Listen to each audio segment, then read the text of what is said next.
وعلى آله وصحبه أجمعين أما بعد. കഴിഞ്ഞ ദിവസം നമസ്കാരപ്പെടുത്തി കൊടുത്തു. കഴിഞ്ഞ ദിവസം നമ്മൾ രണ്ട് ദായറത്തുകളിൽ പഠിച്ചായിരുന്നു. അലിഫിന്റെ മേൽ വരുന്ന ഒന്ന് സർക്കിൾ ഷേപ്പ്, ഒന്ന് എഗ് ഷേപ്പ്.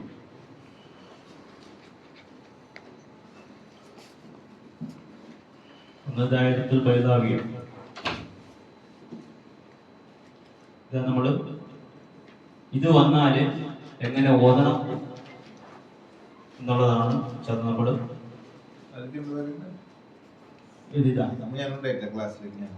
ഇതൊന്ന് സാധാരണ നമ്മുടെ സർക്കിൾ ടൈപ്പ് ഇങ്ങനെ തന്നെ ഉണ്ടാവും.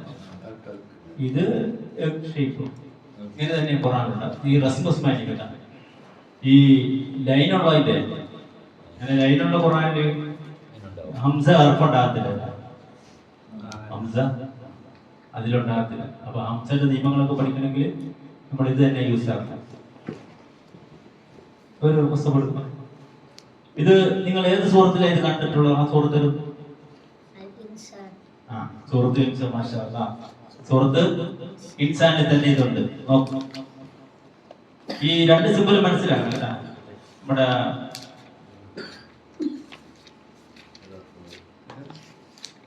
ഇൻസാൻ എന്ന് പറഞ്ഞാൽ 76ാമത്തെ സൂറ. സൂറ നമ്പരൊക്കെ നിങ്ങൾ പഠിച്ചു വെക്കണം. നമ്പർ 578 ഇതാ അവതായിരുന്നു. അവനെടുത്ത് കൊടുക്കുന്നു.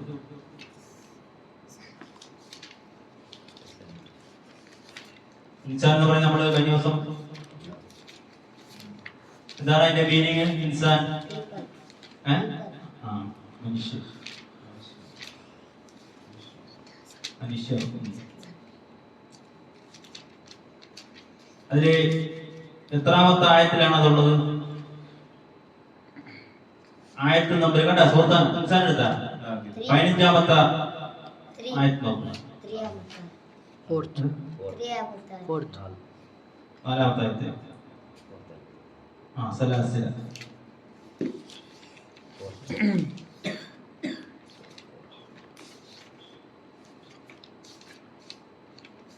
ഇത് രണ്ടും വരുന്ന ആയത്തുണ്ട് അതേ സൂറത്തിൽ. 15ാമത്തെ ആയത്ത് കണ്ട. 15ാമത്തെ ആയത്ത് കണ്ട സൂറത്തെത്താ സൂറ നമ്പർ അതിന്റെ ഇപ്പുറത്തെ പേജിൽ 15ാമത്തെ ആയത്താണ് കവാരിയറ എന്ന് പറഞ്ഞ. ആ കവാരിയറ കഴിഞ്ഞിട്ട് അടുത്ത പേജിൽ കണ്ട, അതിന്റെ അടുത്ത ആയത്തിൽ കണ്ട. ഫസ്റ്റ് എന്താ? ഇത് കാണണം. ഫസ്റ്റ് കവാരിയറ കണ്ട ആയത്തിന്റെ സ്റ്റാർട്ടിങ് എങ്ങനെയാ? അല്ലെങ്കിൽ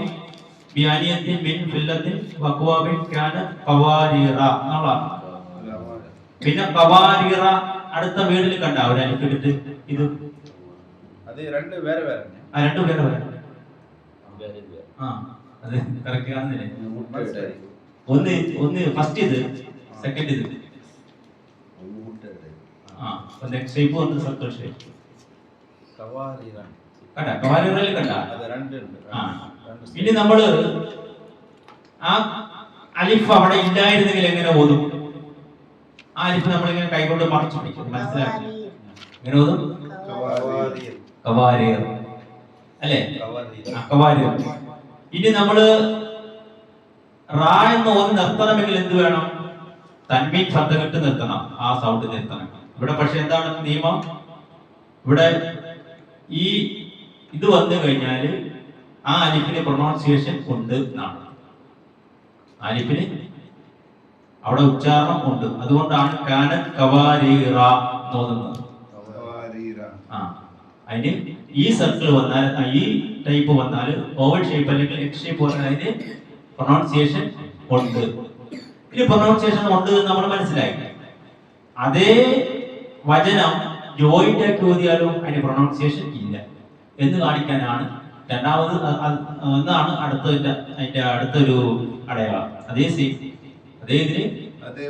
അതേത് ജോയിന്റ് ചെയ്ത് ഓതിയാല് അതിന് ആ അലിഫ് വേണ്ട. രണ്ടു കാര്യം പഠിച്ചു വെക്കണം. ഫസ്റ്റ് എന്താണ്? ഒന്ന്, നിർത്തുമ്പോൾ ആ അലിഫിന് പ്രൊണൗൺസിയേഷൻ ഉണ്ട്, അതുകൊണ്ട് കവാരിറ എന്ന് വരും അല്ലെ. രണ്ടാമത് എന്താ? ജോയിന്റ് ആക്കിയാല് പ്രൊണൗൺസിയേഷൻ ഇല്ല. അപ്പൊ നമ്മൾ ആ വേർഡ് ജോയിന്റ് ചെയ്ത് നോക്ക്. ജോയിന്റ് ആക്കി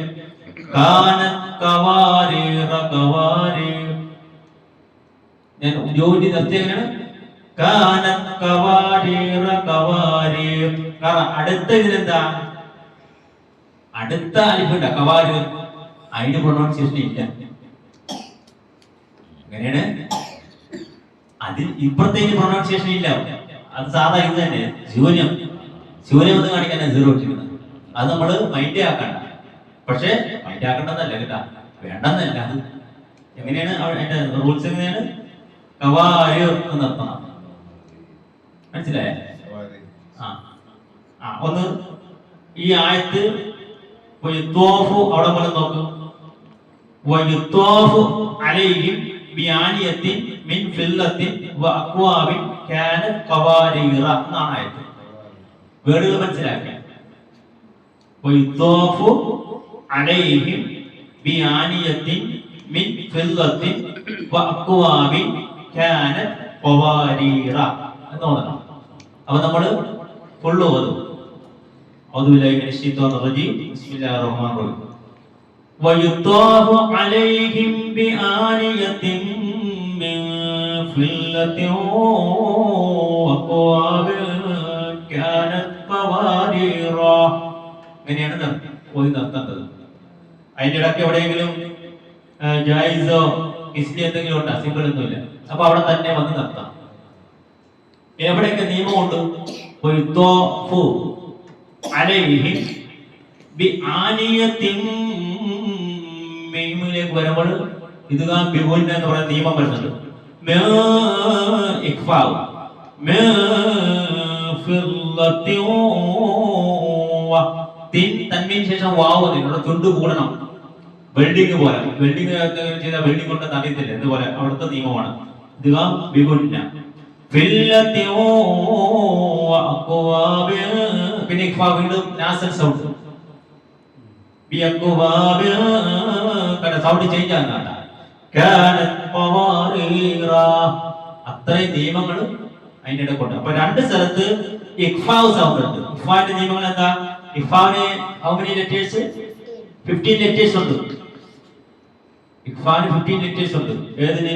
സാക്കിനത്തിന് നൂണ് ഓർ തൻവീൻ കഴിഞ്ഞിട്ട് ഈ 15 ലെറ്റേഴ്സ് വന്ന എക്സാമ്പിൾ ഇവിടെ നോക്കൂ. നമ്മൾ ആദ്യം പഠിച്ച ഇവിടെ ഈ ആയത്തില് നിങ്ങൾ നോക്കൂ.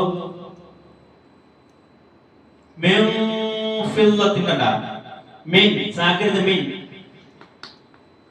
ഫ ഫി കണ്ട സാക്കിനത്ത് നൂണ് ആഫ്റ്റർ എന്തോന്ന് ഫ വന്നു. എന്തോന്ന്? ഫ. അപ്പൊ ഇവിടെ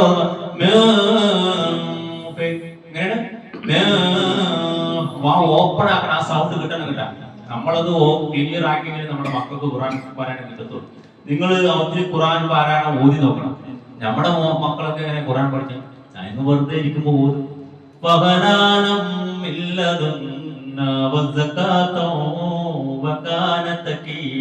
നമ്മൾ വെറുതെ ഇരിക്കുമ്പോ ഓതും. അവർ ചെറിയ മക്കളും അത് കേട്ട് ഇങ്ങനെ ഓതും.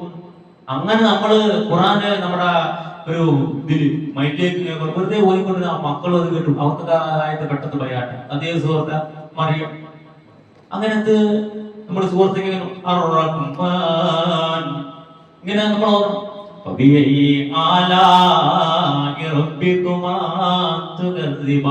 which of the blessing of Allah you deny?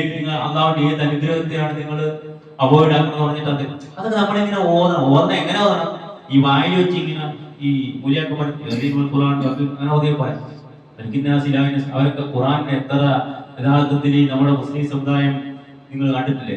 ഈ പള്ളിയിൽ ബഹളം ആ സൂറത്ത് എങ്ങനെ ഓതുന്നത്? സാക്കിരത്തിൽ നൂറിന് ശ്രദ്ധ വന്നാൽ മീമിന് ശുദ്ധി വന്നാല് അവിടെ തന്നെ ഉന്നത്താണ്. ഖുൽ അഊദു ബിറബ്ബിൻ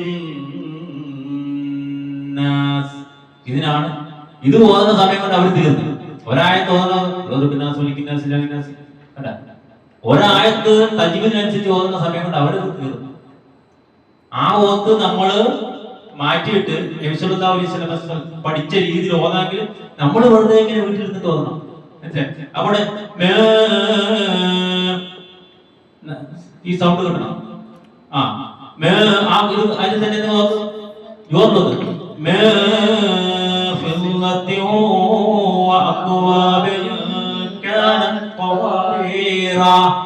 ഇനി എന്റെ കൂടെ നിങ്ങൾ ഓത്.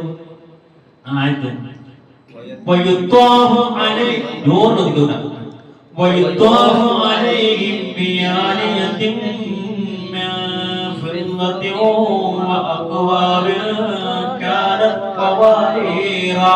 നമ്മൾ പഠിച്ചത് ഈ നിയമം പഠിക്കാൻ വേണ്ടിയാണ്. അവിടെ കവാരിറ എന്നുള്ള നിയമം പഠിക്കാൻ വേണ്ടിയാണ് ഈ അലിഫാത്ത് സബാണ് നമ്മൾ പഠിക്കുന്നത് അല്ലെ. ഇങ്ങനെ വന്നാൽ അവിടെ എന്താണ് പ്രൊണൗൺസിയേഷൻ ഉണ്ട്. ഇനി നിർത്തി ജോയിന്റ് ആക്കി ഓതിയാൽ അവിടെ പ്രൊണൗൺസിയേഷൻ ഇല്ല. ഇനി നമുക്കിത് മനസ്സിലാക്കണമെങ്കിൽ നിങ്ങൾ നേരെ നമ്മുടെ സുഹൃത്ത് കാഫറിലേക്ക് പോകും. എല്ലാവർക്കും അറിയില്ല കാഫർ.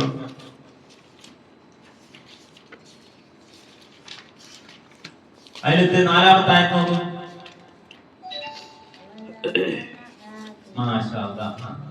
വലാ അന കണ്ട അവിടെ എന്തുണ്ട്? കണ്ട യഥാർത്ഥത്തിൽ ഇത്രയും മതി.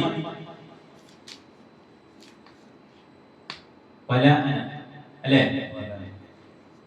വല അന ഇവിടെ എന്തിട്ടുണ്ട്? അലിഫിട്ട് കണ്ട ഇതാണ് ഇട്ട്.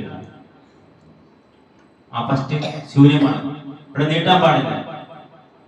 നീട്ടിയാല് എന്തായി അല്ല അന ഞാൻ എന്നുള്ള ഇതില്ലേ ഇവിടെ ഇത് അനാന്ന് വരും. അനാന്നുണ്ട ഇല്ല. ഈ അലിഫ് ഇവിടെ ഇല്ല എന്ന് കാണിക്കാൻ വേണ്ടിയാണ് ഇതിട്ട് രണ്ടാമത് ഫസ്റ്റ് കൊടുത്തത്. നോക്കൂ. അപ്പൊ എങ്ങനെ വല ഇത് നിങ്ങൾ ക്ലിയർ ആക്കണം. ഈ വല എന്ന് പറഞ്ഞ ഇതില്ലേ മദ്ദുൽ ഫർഇ അത് നല്ല രാഗത്തിൽ എടുത്ത് പഠിക്കണം. ആ വല എന്ന് ഓദിക്കാൻ പറ്റും ജോറില്.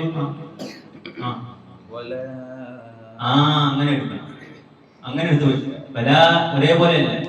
അത് ആ വേർഡ് പോലെ ഇങ്ങനെ ഇട്ടിരിക്കുന്നത് തന്നെ മദ്ദുൽ ഫർഇ ഇങ്ങനെ ഇട്ടിരിക്കുന്നത് രാഗം വല. എത്ര നിൽക്കണം? ഇതിന് നിൽക്കുകയും വല എത്ര കണ്ട അതിന് നിൽക്കും. അങ്ങനെ നമ്മൾ ക്ലിയർ ആയിട്ട് വന്നു കഴിഞ്ഞാൽ പിന്നെ അത് ഓട്ടോമാറ്റിക് കിട്ടും. നോക്കും. വലാ അന ആബിദും മാ അബദതും. കണ്ട അപ്പൊ ഇവിടെ എന്തില്ല? പ്രൊനൗൺസിയേഷൻ ഇല്ല. പ്രൊനൗൺസിയേഷൻ ഉള്ള സ്ഥലത്ത് എന്ത് വരും? ഇങ്ങനത്തെ കിട്ടും. മനസ്സിലായി? ജോയിന്റ് ആയിട്ട് ഓതുമ്പോ എന്തില്ല? പ്രൊനൗൺസിയേഷൻ ഇല്ല. അതാണ് അലിഫാത്ത് സബയിൽ പഠിക്കാനുള്ളത്. നമ്മൾ ഈ അതാവിന്റെ കലാം ഇങ്ങനെ പഠിച്ചിട്ട് ആ കലാം പഠിക്കുന്നതോടുകൂടെ എന്ത് ചെയ്യണം? ഇതുകൊണ്ട് ഇത് ഇറക്കിയത് പരിശുദ്ധ ഖുർആൻ ഇറക്കിയത് മുസ്ലിങ്ങൾ മാത്രം രക്ഷപ്പെടാണ്. ലോകം മൊത്തം സമാധാനത്തിന് വേണ്ടിയാണ് ഇത് ഇറക്കിയത്. ഇപ്പൊ ഈ നമ്മള് ഇവിടെ വഫാത്തായ സൗദി അറേബ്യയിലേക്ക് അടുത്ത് വഫാത്തായ ആലു ഷെയ്ഖ് ഉണ്ട്. ഈ ആലു ഷെയ്ഖ് അദ്ദേഹത്തിന്റെ ദുആകളിൽ എപ്പോഴും എല്ലാ ആൾക്കാർക്കും ലോകത്ത് സമാധാനം വേണമെന്നും പ്രത്യേകിച്ച് ഈ ഫലസ്തീനിലെ മുസ്ലിങ്ങൾക്ക് വേണ്ടി എപ്പോഴും ദുആ ചെയ്യുമായിരുന്നു. അപ്പൊ ഈ സൽമാൻ രാജാവിന് ഈ ആലു ഷെയ്ഖിനെ ഭയങ്കര ഇഷ്ടമാണ്. അയാളാണ് അദ്ദേഹം സൽമാൻ രാജാവ് അമീർ മോഹൻ. അപ്പൊ ഇവർ തമ്മിൽ കണ്ടുമുട്ടുന്ന സമയങ്ങളിലൊക്കെ ഈ ആലു ഷെയ്ഖ് എപ്പോഴും ഫലസ്തീന് വേണ്ടി ദുആ ചെയ്യും. സദസ്സിലിരുന്നാല് വെറുതെ ഇരിക്കുന്ന സമയത്ത് എന്തിനു വേണ്ടിയിട്ടാണ്? ഹിക്മത്താണ്. ഈ രാജാവ് മനസ്സിലാക്കാൻ വേണ്ടി, അല്ലെങ്കിൽ ഈ രാജാവിന്റെ ആൾക്കാർ ആരെങ്കിലും അദ്ദേഹത്തിന്റെ സദസ്സിൽ വന്നിരിക്കുമ്പോഴും ആലു ഷെയ്ഖ് എന്ത് ചെയ്യും? ഈ ഇദ്ദേഹത്തിന്റെ ഏറ്റവും പ്രത്യേകത എന്താന്ന് പറഞ്ഞാൽ മുസ്ലിങ്ങൾ ഫലസ്തീൻ അനുഭവിക്കുന്ന വേദന കൊണ്ട് ദുആ ചെയ്യും. അത് ഈ സൽമാൻ രാജാവ് ശരിക്കും മനസ്സിലായി. അതുകൊണ്ടാണ് അദ്ദേഹത്തിന്റെ മനസ്സിലേക്ക് ഇപ്പൊ ഈ ഫലസ്തീന്റെ വിഷയം വന്നില്ലേ, അതൊരു ബൗണ്ടറി വേണമെന്നുള്ള കണ്ടീഷൻ സൽമാൻ രാജാവ് ഇപ്പം ഈ കഴിഞ്ഞ ദിവസം റബ്ബിനോട് കണ്ടുകൂട്ടും. അത് അയാൾ തീർത്തു പറഞ്ഞു, ഞങ്ങൾക്ക് ഫലസ്തീൻ എന്ന് പറയുന്ന ഒരു ഞങ്ങളുടെ ആ മുസ്ലിങ്ങളുടെ ഇതിനു വേണ്ടി ബൗണ്ടറി ഞങ്ങൾക്ക് വേണം, മറ്റേത് ബൗണ്ടറി ഇല്ല, ശരിയല്ലേ? അപ്പൊ അത് സൽമാൻ രാജാവ് പറയാൻ കാരണം എന്താ? അന്വേഷിച്ചു. ഇതുപോലെയുള്ള പണ്ഡിതന്മാര് അത് അങ്ങനെ അന്വേഷിക്കുന്ന മാറാനുള്ള കാരണം എന്താ? ഈ പരിശുദ്ധ ഖുർആൻ പഠിക്കുന്നവരുടെ ഹൃദയത്തിൽ നന്മകളാണ്, ലോക സമാധാനം നിലനിൽക്കണമെന്ന് ആ പണ്ഡിതൻ ആഗ്രഹിച്ചത് കൊണ്ടാണ്. ഡയറക്റ്റ് പറഞ്ഞാൽ അവരുടെ അന്വേഷിക്കുന്നതോടെ കാണത്തില്ല. നിങ്ങൾക്കറിയാം, സൗദി നിയമങ്ങളൊക്കെ അറിയാം, ഡയറക്റ്റ് പണ്ഡിതന്മാരോട് പറയാൻ പറ്റില്ല. പക്ഷെ അവരുടെ മനസ്സ് മാറ്റാൻ വേണ്ടി നബി സല്ലല്ലാഹു അലൈഹി വസല്ലം പറഞ്ഞു കൊടുത്ത ഹിക്മത്തിന്റെ വെളിച്ചം ഖുർആനിലുണ്ട്. എങ്ങനെ നമ്മൾ പറഞ്ഞ് മനസ്സിലാക്കി കൊടുക്കണം. അപ്പൊ അതൊക്കെ നമ്മൾ അറിയണമെങ്കിൽ എന്ത് ചെയ്യണം? ഈ പരിശുദ്ധ ഖുർആന്റെ ആന്തരികമായ അന്തരംഗങ്ങളിലേക്ക് നമ്മൾ ഇറങ്ങി ഇതിന്റെ മീനിങ് പഠിക്കണം. അപ്പോഴാണ് നമുക്ക് ഇതൊക്കെ ഉണ്ടാകുന്നത്. എന്നാലാണ് നമുക്ക് സമാധാനം ലോകത്ത്. ഇതിപ്പോ നമ്മുടെ പല പല ഇലക്ഷന്റെ പ്രശ്നങ്ങളുമായിട്ട് ഇന്ത്യയിൽ പല കുറവും ഉണ്ടായിക്കൊണ്ടിരിക്കും. ഇന്ന് മുക്തിയൊക്കെ ചമയുന്ന പല ധാരാളം പണ്ഡിതന്മാരിവിടെ ഉണ്ട്. ഭൂരിഭാഗം ആൾക്കാരെ പണ്ഡിതന്മാർ എന്ത് അതിനായിട്ട് സംസാരിക്കാൻ കഴിയാത്തത്? കാരണം അവർ ഇത് പഠിച്ചിട്ടില്ല. അവരുടെ ഹൃദയത്തിൽ ഖുറാന്റെ മിക പ്രാധാന്യം കൊടുത്തിട്ട് അവർ ഈ അണ്ണാച്ചിയുടെ മാലയും മൗലിതൊക്കെ പഠിച്ചു കിടന്നിട്ടാണ് അവർ പറയുന്നത്. ഖുറാൻ പഠിച്ചവരുണ്ടെങ്കിൽ അവർ പറഞ്ഞാൽ ഭരണാധികാരികൾ അവരെ തിരുത്താത്തത്. യഥാർത്ഥത്തിൽ സൽമാൻ രാജാവ് പഠിച്ച യൂറോപ്യൻ കൺട്രിയിൽ പഠിച്ചിട്ട് ആ സംസ്കാരത്തെ വരെ തിരുത്താനുള്ള കാരണം ആലി ഷെയ്ഖിന്റെ ഹൃദയത്തിൽ നിന്ന് ഖുറാനും ഹദീസും വിജ്ഞാനം വേറെ രീതിയിലാണെങ്കിലും രാജാവിനെ ധരിപ്പിക്കുന്ന രീതി വന്നതുകൊണ്ടാണ്. നമ്മുടെ ഇവിടെയും ഉണ്ട് പണ്ഡിതന്മാർ, അവര് എന്തായിട്ട് ഇത് പഠിക്കുന്നില്ല. അതുകൊണ്ട് നമുക്ക് ചെയ്യാൻ പറ്റിയ ഏറ്റവും നല്ല ഒരു അമലാണ് ഈ ഖുറാൻ പഠിക്കുക എന്നുള്ളത്. അത് തന്നെ ഇപ്പൊ നിങ്ങൾ കണ്ട ഓരോരോ വിഷയങ്ങൾ പഠിക്കുമ്പോൾ നമുക്ക് തോന്നും നമുക്കൊന്നും അറിയില്ലല്ലോ എന്ന് തോന്നും. അതൊരു വിനയത്തിന്റെ ലക്ഷണമാണ്.